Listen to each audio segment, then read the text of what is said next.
Conduction जो है ना is explained on the basis of differential permeability of membrane. तो इसमें ना हम एक 3 स्टेजेस में हम पढ़ते हैं। पहला इसकी स्टेट होती है पोलराइज स्टेट, दूसरी डिपोलराइज और तीसरी डीपोलराइज। डीपोलराइज तो वो होती है जब सोडियम इनफ्लक्स होता है। तो हम सबसे पहले स्टार्टिंग से ही देखते हैं पोलराइज स्टेट। इस स्टेट को ना हम बोलते हैं resting stage. Eight this stage जो मेम्ब्रेन होती है ना वो इलेक्ट्रोपॉजिटिव आउटसाइड होती है और इलेक्ट्रोनेगेटिव इनसाइड। मतलब कि जो पोटेंशियल होता है वो बाहर की तरफ पॉजिटिव होता है और अंदर की तरफ नेगेटिव। इस स्टेट में अंदर मेम्ब्रेन के अंदर सिर्फ पोटेशियम आयंस होते हैं और बाहर सोडियम आयंस। ऑल्दो यहाँ पे पोटेशियम आयंस है, फिर भी अब कोई कह सकते हैं कि यहाँ पे नेगेटिव पोटेंशियल क्यों है। यहाँ पे ना नेगेटिव आयंस कुछ और होते हैं जो इसकी न्यूट्रलाइज कर देते हैं और मेन इफेक्ट नेगेटिव आता है, लेकिन अंदर यहाँ पे पोटेशियम आयंस होते हैं। एट दिस स्टेज जो पोटेंशियल होते हैं ना अक्रॉस या पॉजिटिव और नेगेटिव में डिफरेंस होते हैं 70 मिली वोल्ट। इसे हम बोलते हैं रेस्टिंग पोटेंशियल या फिर पोलराइज्ड पोटेंशियल। यहाँ पे सोडियम मेम्ब्रेन में आउटसाइड टू इनसाइड रेशियो होती है 10:1, यानी सोडियम की कॉन्सेंट्रेशन बाहर ज्यादा होती है और पोटेशियम की कॉन्सेंट्रेशन अंदर ज्यादा होती है। पोटेशियम अंदर इनसाइड यानी inside is to outside ratio है 30:1। At this stage membrane is permeable for potassium और सोडियम के लिए ऑलमोस्ट इम्परमिएबल ही होती है, यानी जो लीकी चैनल्स होते हैं ना वो इसी वजह से होते हैं। और जो हम कहते हैं ना कि हमारी बॉडी कभी भी इक्विलिब्रियम स्टेट में नहीं होती, हमेशा डायनामिसिटी होती है हमारी बॉडी में।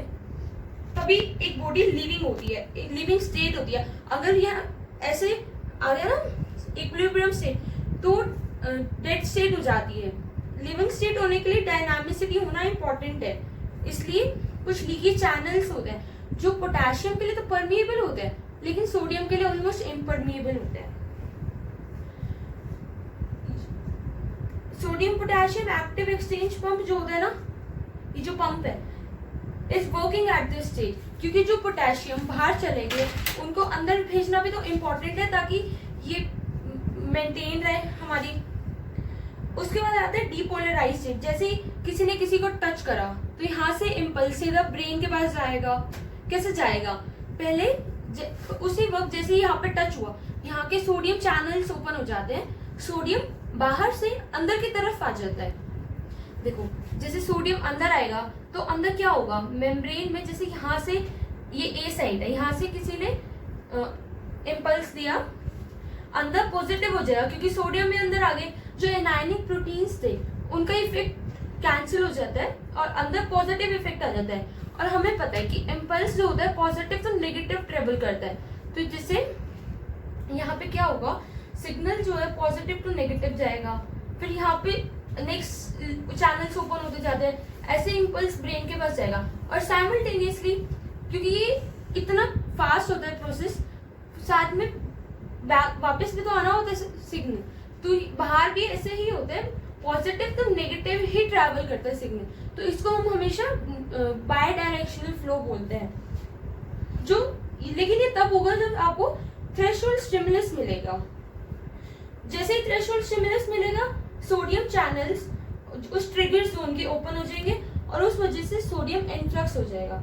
इनफ्लक्स ऑफ सोडियम क्या करेगा, मेम्ब्रेन को इलेक्ट्रोपॉजिटिव इनसाइड, इलेक्ट्रोपॉजिटिव हो जाएगी ना, and potential across the membrane will become, देखो ये प्लस में है, +30 to 40 मिलीवोल्ट। इसे हम बोलते हैं एक्शन पोटेंशियल, स्पाइक पोटेंशियल, या फिर हम इसको पीक पोटेंशियल भी बोलते हैं।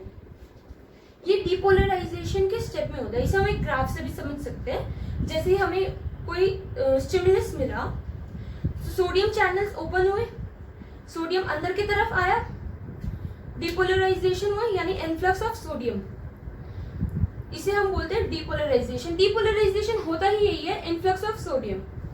ड्यूरिंग डीपोलराइजेशन पोटेशियम चैनल्स जो होते हैं वो पूरी तरह से बंद रहते हैं। ये देखो ये जो ब्लू कलर है वो सोडियम चैनल्स के लिए इंडिकेट किया गया है, ग्रीन कलर पोटेशियम चैनल्स के लिए। डीपोलराइज स्टेट पे पोटेशियम चैनल्स पूरी तरह से बंद है, सोडियम चैनल्स ओपन है, सोडियम अंदर आएगा उन चैनल्स के थ्रू, और इसे हम बोलते हैं डिपोलराइजेशन। इस स्टेट पे, डिपोलराइज स्टेट पे जो पंप होता है ना वो इनऑपरेटिव रहता है, यानी नॉन फंक्शनल रहता है, ठीक है। उसके बाद आती है रिपोलराइजेशन स्टेट। इसमें क्या होता है कि सोडियम चैनल्स एक्चुअली जो होते हैं ना वो शॉर्ट लिव्ड होते हैं, वो थोड़े से टाइम के लिए ओपन होते हैं, जैसे अप्रोक्स लिया जाता है 0.5 मिली सेकेंड्स के लिए, उसी टाइम में सोडियम अंदर आता है। तो अब रिपोलराइज स्टेट में क्या होगा, पोटेशियम चैनल्स ओपन हो जाएंगे और सोडियम चैनल्स बंद हो जाएंगे। पोटेशियम चैनल्स ओपन रहेंगे तो इससे क्या होगा, पोटेशियम का इफ्लक्स हो जाएगा, यानी पोटेशियम अंदर से बाहर आ जाएंगे।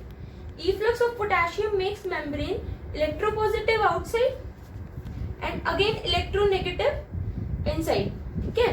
अब पोटेंशियल वापस से -70 तो आ जाएगा, लेकिन इसमें क्या होगा कि ये इसमें हमारा पोटेंशियल जो है वो तो रीगेन हो जाएगा, लेकिन जो आयनिक पोटेंशियल है ना रिपोलराइजेशन में वो रीगेन नहीं होगा, क्योंकि इसमें क्या हुआ, पोटेशियम चैनल्स ओपन हुए, पोटेशियम बाहर चला गया। लेकिन हमने क्या देखा था स्टार्टिंग में कि पोटेशियम अंदर था, सोडियम बाहर था, उसकी वजह से पॉजिटिव बाहर था और नेगेटिव इनसाइड था।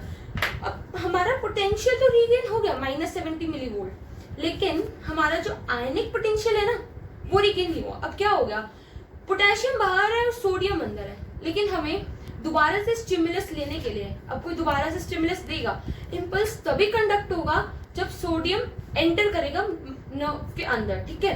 तो रिपोलराइजेशन के बाद क्या होता है, जो सोडियम पोटेशियम पंप होता है ना वो एक्टिवेट हो जाता है, जो फिर ड्यूरिंग रिपोलराइजेशन तो क्या होता है, सोडियम चैनल्स क्लोज होते हैं और पंप इनएक्टिवेट होता है। पंप जब एक्टिवेट होगा तब रिपोलराइजेशन नहीं होता, वो नेक्स्ट उसमें आता है। रिपोलराइजेशन के बाद पंप एक्टिवेट होता है, उसमें क्या होगा, पंप क्या करता है, ये एक्टिव ट्रांसपोर्ट करता है, किसका, अंदर से 3 सोडियम बाहर फेंक देगा और बाहर से 2 पोटेशियम अंदर फेंक देगा।